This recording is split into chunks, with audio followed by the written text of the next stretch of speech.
semuanya, perkenalkan nama saya Devi Julaini, NIM 18404941, Prodi S1 Akuntansi Pagi, Sekolah Tinggi Ilmu Ekonomi Sultan Agung. Kali ini saya akan membahas tentang mata kuliah etika profesi. Pertama, kita membahas tentang prinsip etika.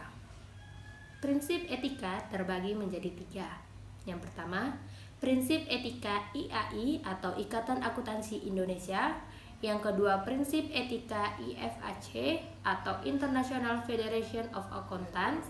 Yang ketiga, prinsip etika AICPA atau American Institute Akuntan Publik. Pertama, kita membahas tentang prinsip etika IAI atau Ikatan Akuntansi Indonesia. Yang pertama ada tanggung jawab profesi. Dalam melaksanakan tanggung jawabnya, seorang profesional setiap anggota harus senantiasa menggunakan pertimbangan moral dan profesional dalam semua kegiatan yang dilakukan. Yang kedua ada kepentingan publik.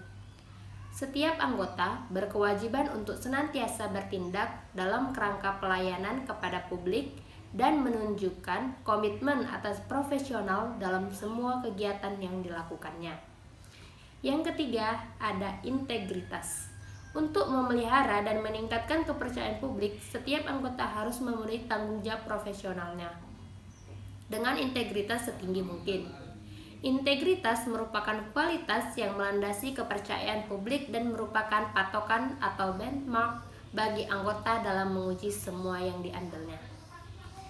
Yang keempat ada objektivitas. Setiap anggota harus menjaga objektivitasnya dan bebas dari benturan kepentingan dalam pemenuhan kewajiban profesionalnya. Prinsip objektivitas mengharuskan anggota harus bersikap adil, tidak memihak, jujur secara intelektual, tidak berprasangka atau bias, serta bebas dari benturan kepentingan atau berada di bawah pengaruh pihak lain. Yang kelima ada kompetensi dan kehati-hatian profesional. Setiap anggota harus melaksanakan jasa profesionalnya dengan kehati-hatian, kompetensi, dan ketekunan, serta mempunyai kewajiban untuk mempertahankan pengetahuan dan keterampilan profesional pada tingkat yang diperlukan untuk memastikan bahwa klien atau pemberi kerja memperoleh manfaat dari jasa profesional yang kompeten berdasarkan pengembangan praktik, legalisasi, dan teknik yang paling mutakhir. Mekanismenya melalui 2 fase. Yang pertama, pencapaian kompetensi profesional atau pendidikan dasar. Yang kedua, pemeliharaan kompetensi profesional atau pendidikan berkelanjutan. Yang keenam ada kerahasiaan. Setiap anggota harus menghormati kerahasiaan informasi yang diperoleh selama melakukan jasa profesional dan tidak boleh memakai atau mengungkapkan informasi tersebut tanpa persetujuan kecuali bila ada hak atau kewajiban profesional atau hukum untuk mengungkapnya. Informasi rahasia dapat diungkapkan jika pertama, apabila pengungkapan diizinkan, yang kedua, pengungkapan diharuskan oleh hukum, yang ketiga, ketika ada kewajiban atau hak profesional untuk mengungkapkan. Yang ketujuh, ada perilaku profesional. Setiap anggota harus berperilaku yang konsisten dalam reputasi profesi yang baik dan menjauhi tindakan yang dapat mendiskreditkan profesi. Kewajiban untuk menjauhi tindakan yang dapat mendiskreditkan profesi harus dipenuhi oleh anggota sebagai perwujudan tanggung jawabnya kepada penerima jasa, pihak ketiga, anggota yang lain, staf, dan pemberi kerja dan masyarakat umum. Yang ke-8 ada standar teknis.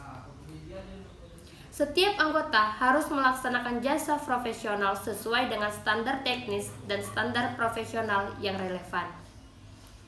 Sesuai dengan keahliannya dan dengan kehati-hatian, anggota mempunyai kewajiban untuk melaksanakan penugasan dari penerimaan jasa selama penugasan tersebut sejalan dengan prinsip integritas dan objektivitas. Yang kedua, kita masuk dengan prinsip etika IFAC atau International Federation of Accountants. Yang pertama ada integritas. Seorang akuntan profesional harus bertindak tegas dan jujur selama semua hubungan bisnis dan profesionalnya. Yang kedua ada objektivitas. Seorang akuntan profesional seharusnya tidak boleh membiarkan terjadinya bias atau dibawa pengaruh orang lain sehingga mengesampingkan pertimbangan bisnis dan profesional. Yang ketiga ada kompetensi profesional dan kehati-hatian.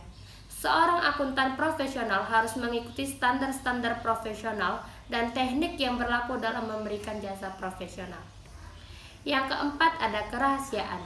Seorang akuntan profesional harus menghormati kerahasiaan informasi yang diperolehnya dan tidak mengungkapkan informasi kepada pihak ketiga tanpa izin yang benar dan spesifik, kecuali terdapat kewajiban hukum. Yang kelima ada perilaku profesional. Seorang akuntan profesional harus patuh pada hukum dan perundang-undangan yang relevan, harus menghindari tindakan yang dapat mendiskreditkan profesi. Ketiga, kita masuk prinsip etika AICPA atau American Institute Akuntan Publik. Yang pertama ada tanggung jawab. Anggota harus menjalankan pertimbangan moral dan profesional secara sensitif. Yang kedua ada kepentingan publik. Anggota harus menerima kewajiban mereka untuk bertindak sedemikian rupa demi melayani kepentingan publik, menghormati kepercayaan publik, dan menunjukkan komitmen atas profesionalisme. Yang ketiga ada integritas. Anggota harus melaksanakan semua tanggung jawab profesional dengan ras integritas tertinggi. Yang keempat ada objektivitas dan independensi. Seorang anggota harus memelihara objektivitas dan bebas dari konflik kepentingan dalam menunaikan tanggung jawab profesional, dan dalam praktik publik seharusnya menjaga independensi dalam fakta dan penampilan saat memberi jasa auditing dan atestasi lainnya. Yang kelima ada kehati-hatian atau due care. Seorang anggota harus mengikuti standar-standar etika dan teknis profesi terdorong untuk secara terus-menerus mengembangkan kompetensi dan kualitas jasa. Yang keenam ada ruang lingkup dan sifat jasa. Seorang anggota dalam praktik publik harus mengikuti prinsip-prinsip kode perilaku profesional dalam menetapkan ruang lingkup dan sifat jasa yang diberikan. Kita masuk ke pembahasan kedua, yaitu aturan dan interpretasi etika. Yang pertama ada aturan etika. Aturan etika disahkan oleh rapat anggota himpunan dan hanya mengikat anggota himpunan yang bersangkutan. Aturan etika dapat berupa yang pertama, independensi, integritas, dan objektivitas. Yang kedua, standar umum dan prinsip akuntansi. Yang ketiga, tanggung jawab kepada klien. Yang keempat, tanggung jawab kepada rekan seprofesi. Yang kelima, tanggung jawab dan praktik lainnya. Kita masuk ke interpretasi etika. Interpretasi aturan etik merupakan interpretasi yang dikeluarkan oleh badan yang dibentuk oleh himpunan setelah memperhatikan tanggapan dari anggota dan pihak-pihak berkepentingan lainnya sebagai panduan dalam penerapan aturan etika tanpa dimaksudkan untuk membatasi lingkup dan penerapannya.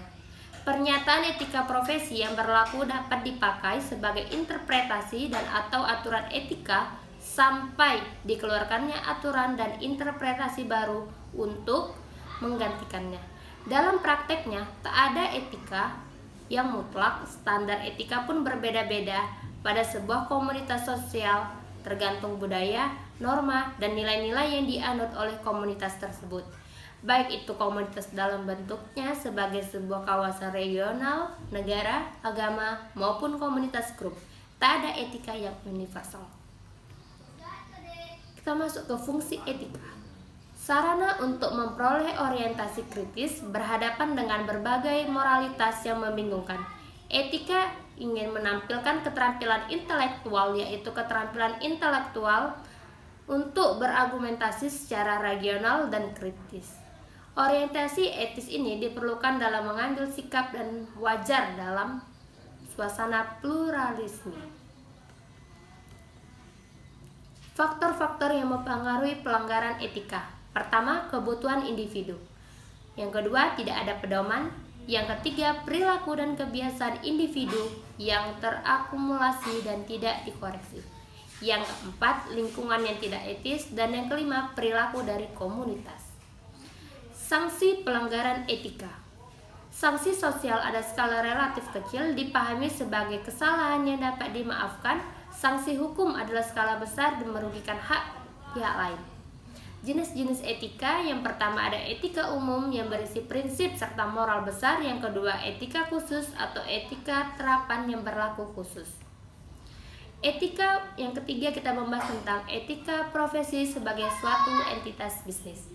Sebagai entitas bisnis layaknya entitas bisnis lain, kantor akuntan publik juga dituntut untuk peduli dengan keadaan masyarakat, bukan hanya dalam bentuk uang dengan jalan memberikan sumbangan, melainkan lebih kompleks lagi. Artinya, pada kantor akuntansi publik bentuk tanggung jawab sosial suatu lembaga bukanlah pemberian sumbangan atau pemberian layanan gratis, tapi meliputi ciri utama dari profesi akuntan publik, terutama sikap altruisme, yaitu mengutamakan kepentingan publik dan juga memperhatikan sesama akuntan publik dibanding mengejar laba.